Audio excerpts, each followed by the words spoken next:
Good afternoon, folks. This is Brother Allen with Bible Commentary. We are continuing our study in the Thessalonians. Excuse me, my allergies are getting to me. Where Paul is talking to them about a falling away and also the man of sin revealed. I'm going to read to you 2 Thessalonians chapter 2, verses 1 through 12. Now, we beseech you, brethren, that's the Thessalonians, by the coming of the Lord, and by our gathering together, that you be not soon shaken in mind, nor troubled, neither by spirit, nor by word, nor by letter, as from us, as the day of Christ is at hand. Let no man deceive you, Thessalonians, by any means, for that day shall not come except there come a falling away first, and that man of sin be revealed, the son of perdition,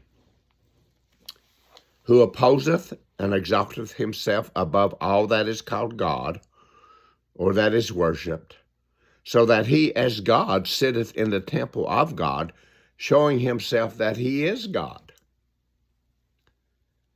Remember ye not that when I was yet with you, Thessalonians, I told you these things? For the mystery of iniquity doeth already work. Only he who now letteth will let, until he be taken out of the way. And then shall that wicked be revealed, whom the Lord shall consume with the spirit of his mouth, and shall destroy with the brightness of his coming. Even him whose coming is after the working of Satan, with all power and signs and lying wonders, and with all deceivableness of unrighteousness in them that perish, because they receive not the love of the truth, that they might be saved. And for this cause God shall send them strong delusion, and that they should believe a lie, that they all might be damned who believeth not the truth, but had pleasure in unrighteousness. So Paul is making it very clear that the coming of the Lord could not happen until there first come an apostasy, a falling away, and the Son of Man of sin, the man of sin revealed. It is of utmost importance in entering upon this field of inquiry to find some principle which may guide and govern us in the investigation. We find such a principle in the very simple and obvious consideration that the apostle is here referring to circumstances which lay within the ken of the Thessalonians themselves. If the coming of Christ itself, to which the development of the apostasy and the appearing of the man of sin were antecedent, was declared by the word of the Lord to fall within the period of the then existing generation. It follows that the apostasy and the man of sin lay nearer to them than the return of Christ.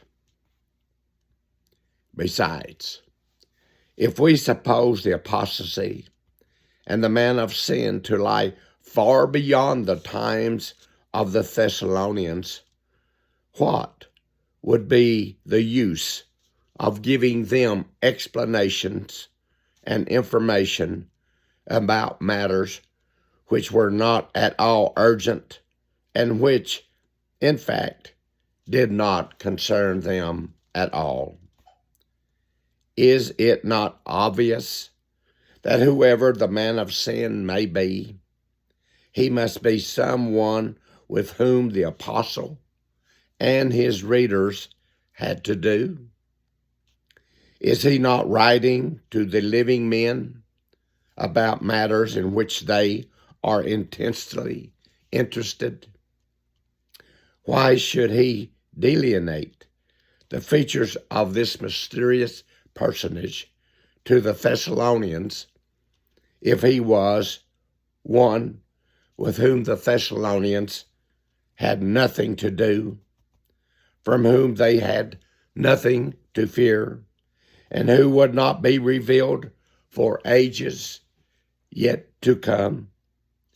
It is clear that he speaks of one of those of influence was already beginning to be felt, and whose unchecked and lawless fury would ere long burst forth.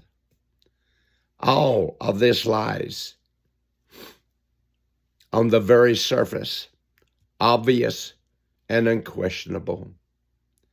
But this is not all. It appears certain that the Thessalonians were not ignorant what person was intended by the man of sin. It was not the first time that the apostle had spoken with them on the subject.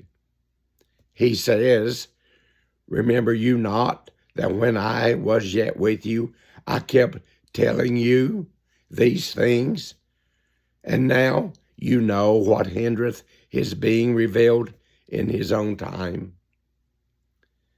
This language plainly indicates that the Apostle Paul and his readers, the Thessalonians, were well acquainted with the name man of sin and knew who was designated thereby.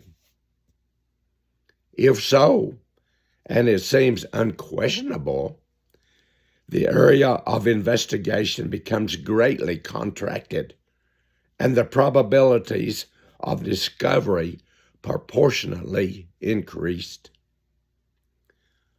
What the Thessalonians had talked about, remembered, and knew must have been something of living and present interest. In short, it must have belonged to the contemporary history of that generation. But why does not the apostle speak out frankly? Why this reverse? Reticence in darkly hinting what he does not name. It was not from ignorance. It could not be from the affection of mystery. There must have been some strong reason for this extreme caution. No doubt, but of what nature? Why should he have been in the habit, as he says, of speaking so freely on the subject in private, and then write so obscurely in his epistle? Obviously, because it was not safe to be more explicit. On the one hand, a hint was enough, for they could all understand his meaning. On the other, more than a hint was dangerous, for to name the person who might have compromised himself and them. From what quarter, then, was danger to be apprehended? From too great freedom of speech?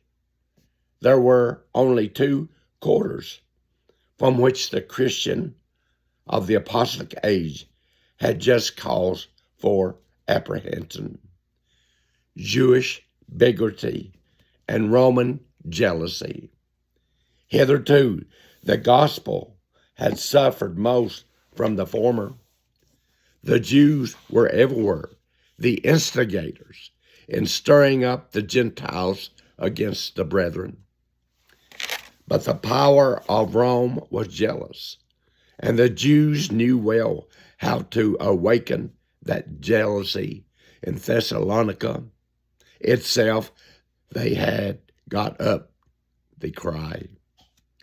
These all do contrary to the decrees of Caesar.